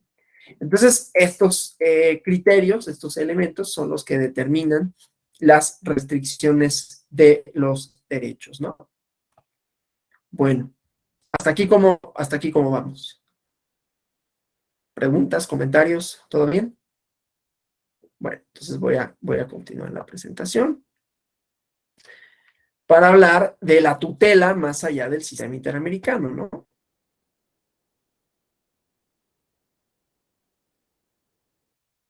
Vuelvo aquí a vislumbrarlos, ¿no? Entonces, más allá del sistema interamericano, ¿no?, el marco de las Naciones Unidas también tiene instrumentos relevantes para la tutela de los derechos políticos. la Declaración Universal de los Derechos Humanos, el Pacto Internacional de los Derechos Civiles y Políticos, ¿no? Y estos enuncian derechos en términos análogos a los de la Convención Americana. En el pacto mismo, en el Pacto Internacional de Derechos Civiles y Políticos, hay mecanismos no jurisdiccionales, pero casi, ¿no? Cuasi contenciosos, ¿no? De acceso individual por las víctimas del Comité de Derechos Humanos de la ONU, ¿no? Entonces, bueno, a diferencia de los instrumentos del sistema universal, ¿no? La Convención Americana, a la que nos hemos referido, eleva los derechos políticos a una posición jurídica reforzada, ¿no? Contrariamente a lo que hace, por ejemplo, el Pacto Internacional en el artículo 27, que consagra derechos que no pueden suspenderse en situaciones de estado de excepción, la Convención Americana supera el Convenio Europeo de Derechos Humanos porque los derechos políticos tampoco están considerados como derechos insuspendibles en situaciones de emergencia, ¿no? Ya me había referido al artículo 29 constitucional, ¿no? Se replicó en la reforma de 2011, ¿no? Con una clara influencia interamericana que reconoce de manera explícita a los derechos políticos como derechos insuspendibles en caso de invasión, perturbación grave de la paz pública o cualquier otro que ponga a la sociedad en grave peligro o conflicto, ¿no? Entonces,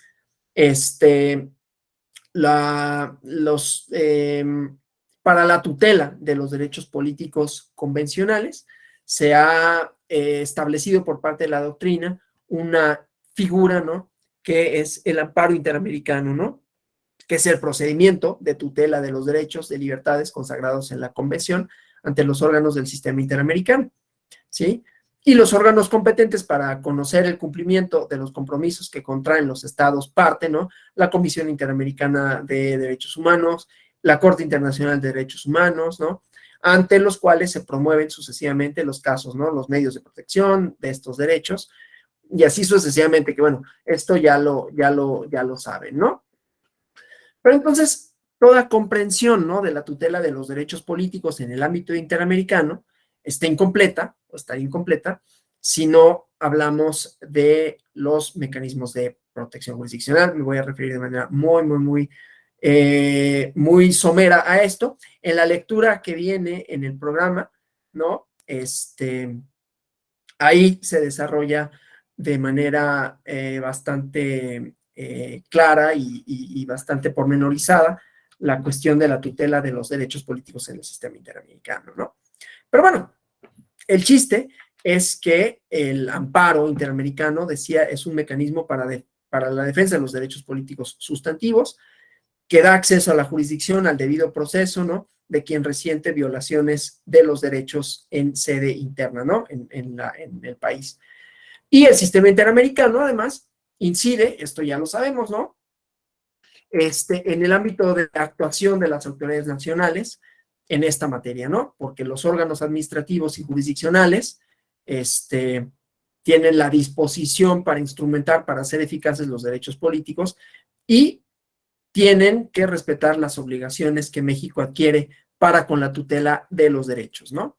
Entonces, bueno, los actos de las autoridades electorales mexicanas, en tanto que pueden violentar los derechos protegidos por la Constitución, por la Convención, perdón, de negar sus mecanismos procesales de tutela, tienen que pasar por este examen de regularidad para hacerla efectiva. O sea, son aplicables los estándares interamericanos del derecho al debido proceso, de derecho de acceso a la jurisdicción y la defensa, ¿no? Fue este motivo lo que supuso la condena parcial de la Corte Interamericana en contra de México en el caso Castañeda-Gutmann, ¿no? Y la violación, la carencia, ¿no? De un recurso judicial efectivo de la Convención que ha sido causa de responsabilidad internacional en casos contenciosos interamericanos en donde se han discutido violaciones a derechos de participación política. También mencioné el caso de Yatama, Nicaragua, ¿no? En donde se declaró que el sistema, el órgano electoral de ese país, tendría que estar sujeto al control jurisdiccional que permitiera determinar si sus actos habían sido adoptados al amparo de los derechos y de las garantías mínimas que establece la Convención, advirtiendo que no existía un recurso judicial contra la decisión que había adoptado el Consejo Supremo Electoral, ¿no? Porque negaron la inscripción de candidaturas a la organización indígena Yatama. Esta decisión no pudo ser revisada en sede judicial y entonces, la Corte Interamericana es que declaró la responsabilidad internacional de Nicaragua por violación a la convención en perjuicio de estas candidaturas propuestas por Yatama, ¿no? Entonces, bueno, como eso hay algunos otros casos, pero en esencia se reducen a esto la tutela, ¿no? Y se hace efectiva, o sea, voy a poner un ejemplo de orden nacional, ¿no? Se hace efectivo esto en los órdenes nacionales cuando los tribunales advierten que no hay, en este caso, un recurso eficaz, un recurso idóneo para hacer valer derechos subjetivos. Es el caso, por ejemplo, del juicio electoral. Es la génesis, por otro lado, del procedimiento especial sancionador, ¿no? Una queja, una solicitud de medio sancionador, en el caso del procedimiento especial sancionador, luego del proceso electoral de 2007, derivó en una sentencia de la Sala Superior en donde dijo, el procedimiento que existe tal cual está instrumentado no es eficaz para darle respuesta a lo que pide en ese entonces la coalición por el bien de todos, ¿no? Y entonces le ordena al INE que instrumente un procedimiento que fuera eficaz, que fuera acotado, que fuera breve, y después se recoge en la reforma de 2007, la reforma constitucional.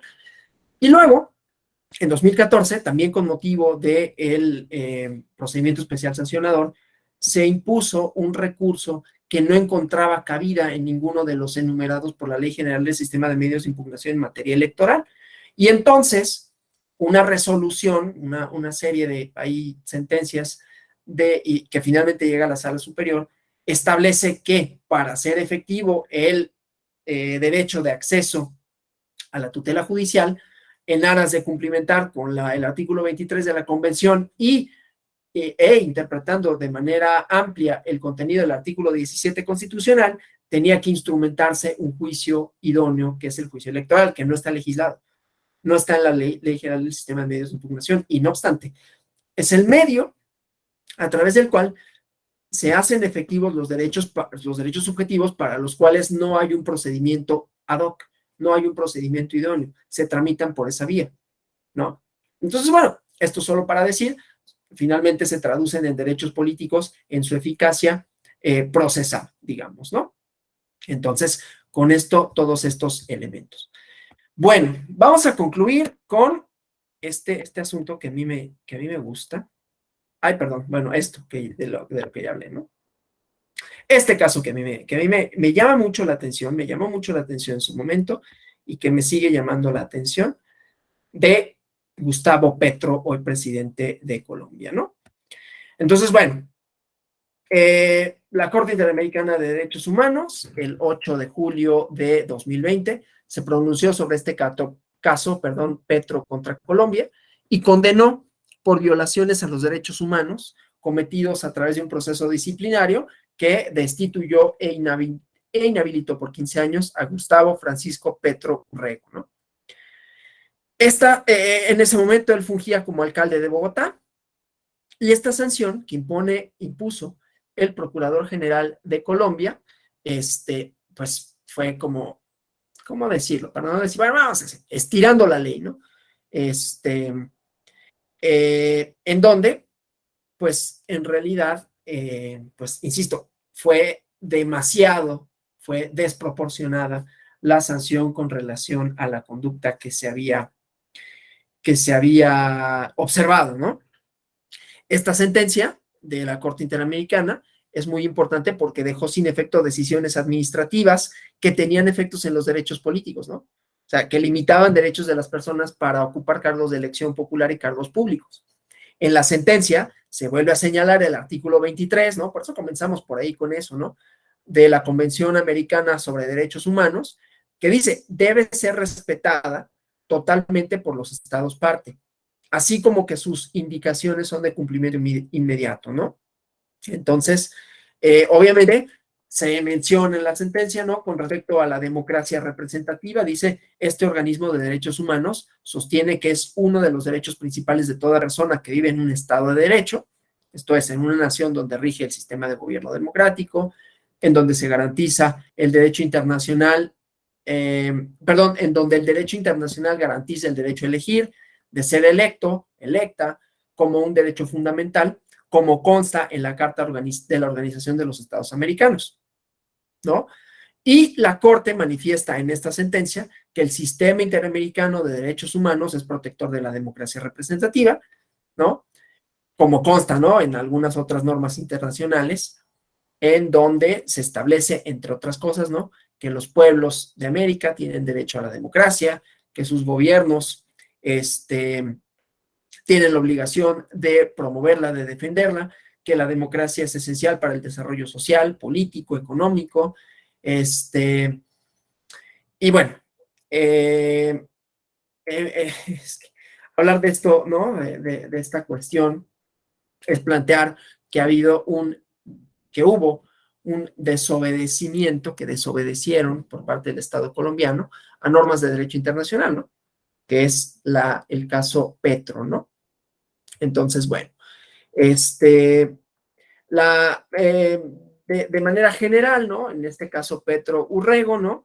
Hay otros casos que son análogos, ¿no? Pero, bueno, la Procuraduría General de la Nación, cuando impone esta sanción, se arrogó una potestad constitucional en decidir una cosa, ¿no? Como esta de destituir, cuando eso no le corresponde, eso es lo que más o menos, ¿no? Establece la sentencia, que le corresponde al pueblo, o en su caso a asuntos, ¿no? En todo caso, si pudiera destituir, se tiene que referir a asuntos que generen conmoción, como el caso de los delitos, ¿no? Y esto se tiene que hacer a través de el Consejo de Representantes de ese organismo político, que esa decisión convertía a la Procuraduría en juez y parte, ¿no? De sus propias decisiones, lo que contraviene la esfera convencional, traspasa las líneas de separación, ¿no? De los poderes de cualquier Estado de Derecho, ¿no? Entonces, bueno, eso. Entonces, la competencia, ¿no? La idea de que en todo caso las restricciones tienen que darse por medio de los órganos competentes, la idea de la reserva de ley, ¿no?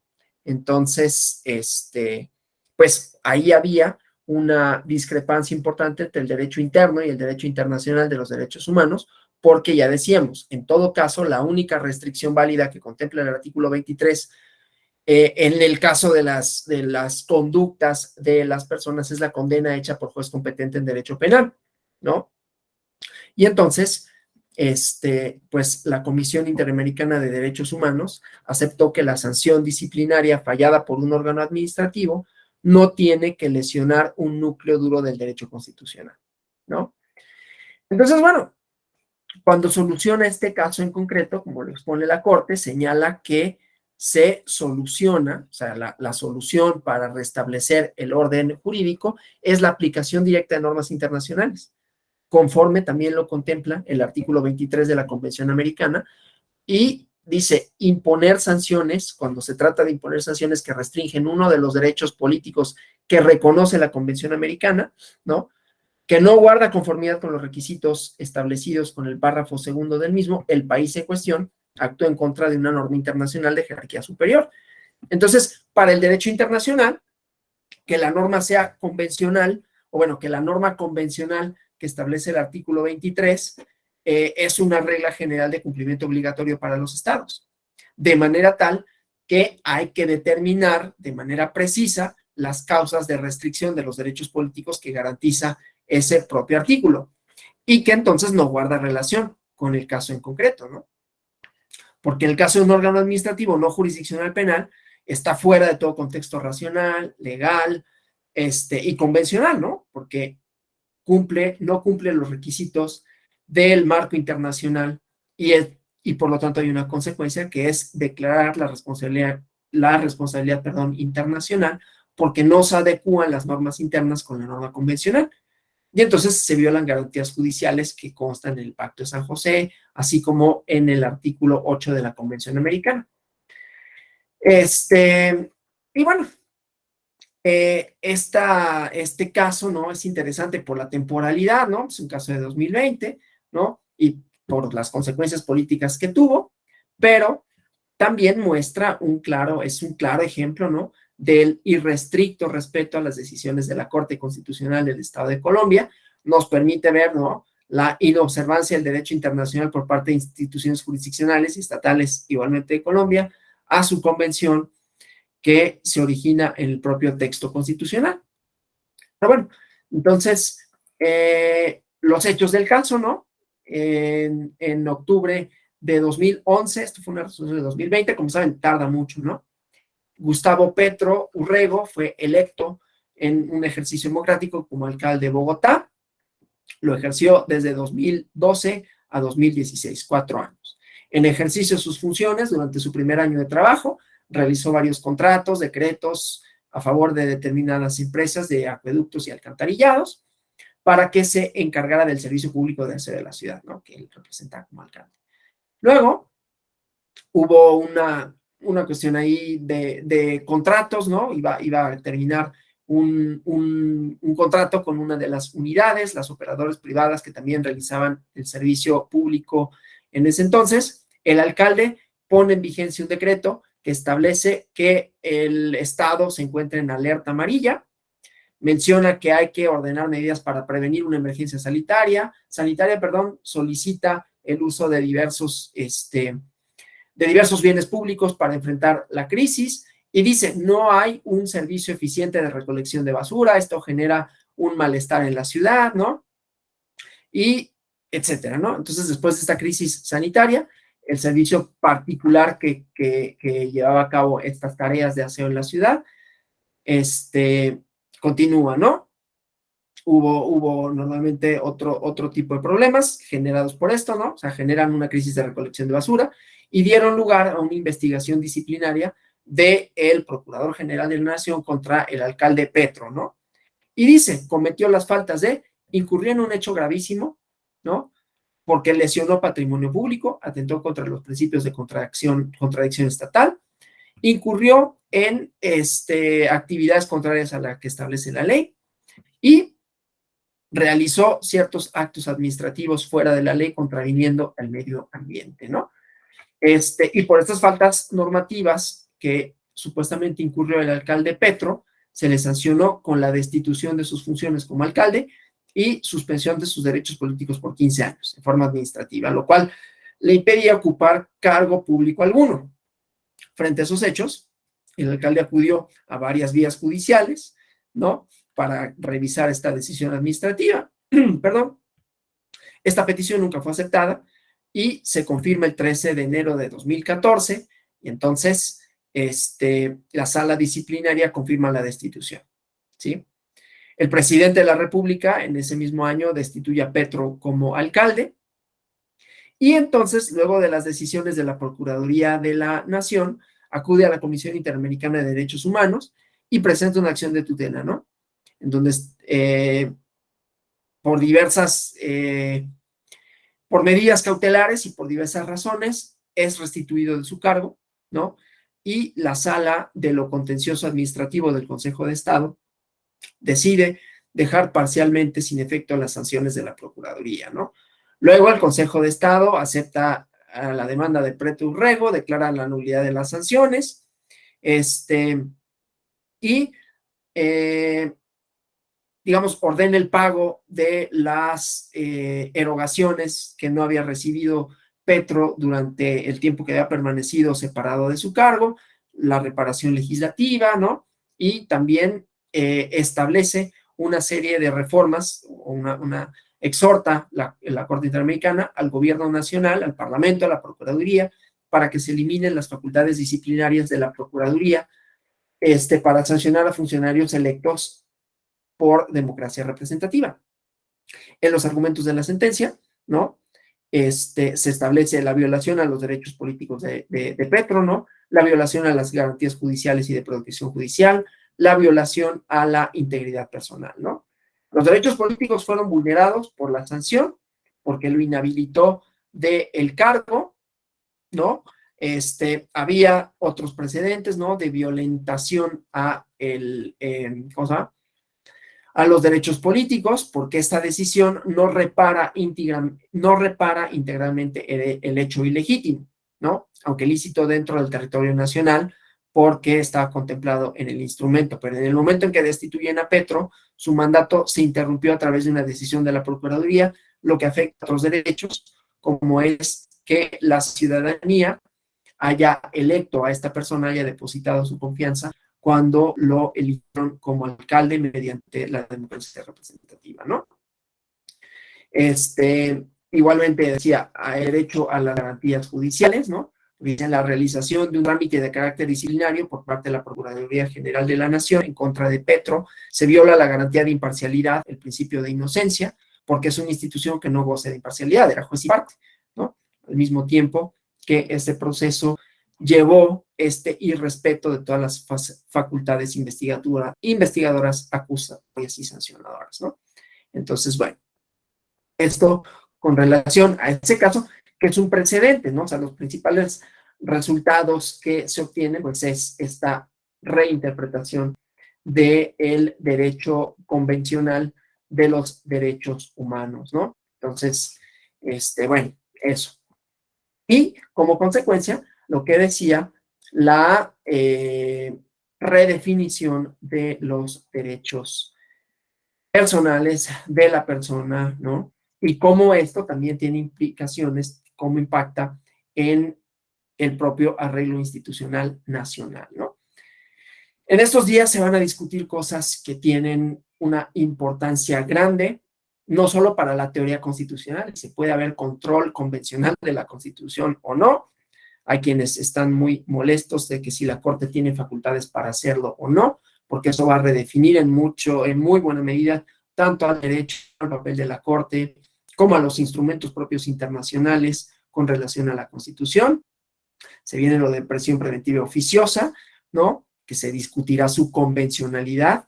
Ya decía yo el día de ayer que esto del derecho democrático, aunque hablamos en esta sesión, en estas dos sesiones de derechos políticos en sentido estricto, esto se hace extensivo a otro tipo de derechos, ¿no? El contenido sustantivo de las prohibiciones, de la criminalización, con todos sus efectos, ¿no? Porque un efecto de que un derecho subjetivo público faculte al Estado para privar de la libertad, aunque sea de manera precautoria a una persona, pues atenta en contra de sus derechos, por ejemplo, de libertad. Y con ello, también, aunque está atenuado, ¿no? Porque cuando estás en prisión preventiva, subsisten tus derechos políticos, por lo menos el de votar, pero se atenúan otros, ¿no? Y entonces lo que se discutirá es la idoneidad de esa medida y su inserción en un sistema democrático de derecho que, insisto, no únicamente son los derechos políticos, sino todos aquellos que normen la convivencia democrática, pacífica y que persiga las finalidades de una sociedad plural en sentido amplio. Yo hasta aquí. Ustedes los escucho si tienen algún comentario o pregunta que deseen formular. Si quieren hacer uso del chat o del micrófono, son bienvenidos comentarios, preguntas, sugerencias para futuros ejercicios análogos. Sí, por favor, Hugo Aguilar. Doctor, gracias por la exposición. En este caso del que nos comentaba el último de Petro Urrego, entonces se centró en que un órgano administrativo no podría aplicar una sanción que implicara una restricción a los derechos políticos. Así es. Me llama la atención que entonces, para en este caso, en México, ¿qué pudiera hacer? Si hay una sanción en este orden, ¿también tendría que aplicarse o tendría, qué compatibilidad habría con lo que es el desafuero? Esta también me gustaría Claro, su opinión particular. Gracias, por doctor. supuesto. No, gracias a usted. Lo que pasa es que el desafuero, justamente, o sea, la protección constitucional implica que durante el ejercicio del encargo para ciertos funcionarios públicos no puedan ser perseguidos penalmente si no hay un pronunciamiento previo de la soberanía. Entonces, ahí hay un procedimiento cierto, ¿no? Que está regulado en la ley. O sea, no quiere decir que no puedan ser destituidos, pero quienes sean destituidos lo serán por procedimientos que sean idóneos, que te den acceso a la tutela judicial, ¿no?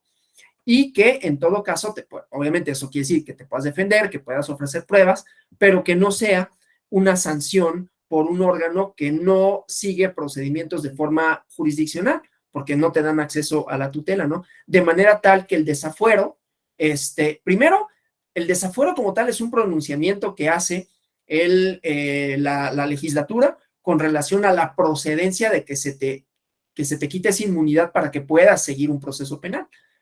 Pero nada dice sobre el proceso penal como tal, ¿no? Simplemente te retira esa protección para que puedas ser perseguido, ¿no? Y tiene una serie de fases, ¿no? Una comisión instructora y así sucesivamente, pero además el resultado es que esa soberanía no está juzgando, a diferencia del juicio político, ¿no? No está juzgando, pero en todo caso son procedimientos previstos constitucionalmente que tienen esta forma de juicio en donde hay un acceso, digamos, a la tutela judicial.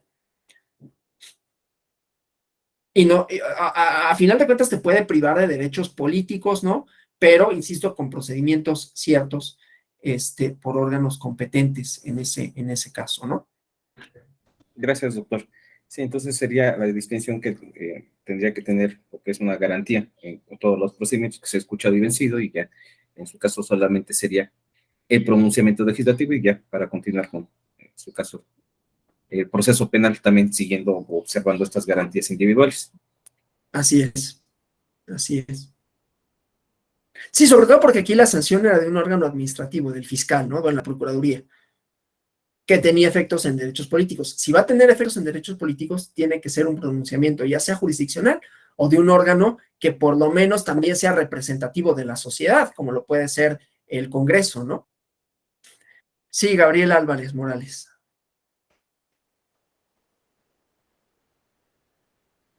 Ah, ¿no? Es que había aparecido la mano levantada. No sé si tengamos algún otro comentario de alguien más. No, perdón, es que no había activado el micrófono. Buenos días a todas Ok. y a todos. Yo tengo una duda. En el caso de las sentencias, ya sea en acciones de inconstitucionalidad o las emitidas por la Suprema, por la Sala Superior, perdón, las controversias que ya no tienen ningún recurso posterior, digamos, dentro del sistema jurídico mexicano, pueden ser recurridas ante la Corte Interamericana, entonces.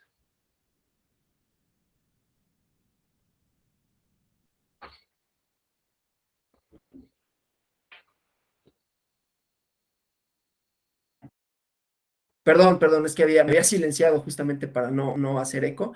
Sí, sí, efectivamente la tutela judicial internacional está prevista. Uno de los requisitos, digo, ya lo verán en el módulo correspondiente, ¿no? Para promover una acción tendrá que ser, salvo algunos casos excepcionales, ¿no? Haber agotado los medios internos y que estos no hayan sido satisfactorios. Pero en principio sí podríamos decir, claro, en tratándose de vulneración de derechos políticos, podría existir la tutela internacional si la respuesta jurisdiccional no satisface, digamos, al Estado mexicano, pero existe la posibilidad de la tutela internacional, sin duda. Ahora, doctor, otra cuestión. Debe existir la violación en sí, ¿no? Debe estar acreditada la violación a un derecho, en Sí. este caso político electoral. Entonces, pero en el caso, por ejemplo, de controversias constitucionales donde declaran la invalidez de algún ordenamiento porque es algo que está ocurriendo en estos días. La Corte acaba de resolver dos controversias constitucionales en las que declaró la invalidez de la ley, de una ley orgánica, bueno, es la Ley Orgánica Municipal del Estado de Michoacán, y esta ley estipula diversos derechos de las comunidades indígenas aquí en el Estado.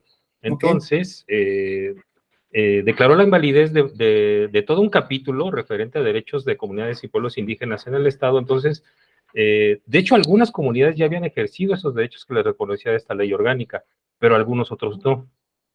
Entonces, en este caso, se considera que ya existe una violación a aquellas comunidades que no habían ejercido estos derechos, porque en sí la invalidez de estos artículos no afecta a una comunidad, o sea, afecta la validez en sí del ordenamiento, pero no de una comunidad en sí o a una comunidad en específico, porque no existen estas peticiones. Tiene que ver con el acceso a recursos directos, administración de recursos directos por parte de una comunidad. Nosotros celebramos, ya desahogamos consultas previas libres informadas donde las comunidades incluso ya están ejerciendo el recurso directo, la administración de recursos directos. Sin embargo, con esta invalidez de este capítulo que les permitía ejercer esos derechos, otras comunidades ya no van a tener acceso a la administración directa de recursos públicos. Sin embargo, a mí me queda la duda de si tienen que hacer la petición, que un órgano jurisdiccional se las niegue y todo, para acceder a la tutela, bueno, en este caso la revisión por parte de la Corte Interamericana, o en base a la propia sentencia que invalida la ley, el ordenamiento, pueden acudir a la Corte Interamericana, a pesar de que no está acreditada una violación a sus derechos. A reserva de que me equivoque, porque desde luego no soy experto en un tema de procedimiento en ese sentido, a mí me parece que hay legitimidad en la acción, es decir, eres titular del derecho subjetivo público en tanto que los efectos de esa declaratoria te afectan, no sé si me explique. O sea, no es que el acto en concreto se haya aplicado y entonces a partir de eso nazca mi derecho para reclamar, sino que derivado de los efectos de la pronunciación del órgano de última instancia, se me priva de un derecho del que yo soy titular. Y entonces me parece a mí que eso me legitima para acudir a la instancia internacional. Pero, insisto, esa es la postura que tengo yo, que mi expertise en derecho internacional procesal es ninguna, ¿no? A mí es lo que me dicta un poco la lógica, y que yo si fuera abogado, pues lo argumentaría de esta manera, ¿no? No se necesita ser afectado directamente, sino que los efectos de la resolución impliquen la afectación para mí y para otros colectivos, ¿no? Se hace extensivo, pues, los efectos a esto. Sí, yo estoy en la misma postura, salvo que precisamente por alguna cuestión procedimental, en este caso se alegue que no existe esa violación al derecho, ¿no? Que digo, que sería el argumento de la otra parte, ¿no? Sí, pero bueno, sería un argumento un poquito como para lavarse las manos y decir, no, pues en tanto no se materialice, no se producen efectos, pero estos sí se producen desde el momento en que me priva de la posibilidad de ejercer el derecho. de ejercer, exactamente. Gracias, doctor. No, de nada. ¿Algún otro comentario, pregunta? Bueno, pues espero que les haya resultado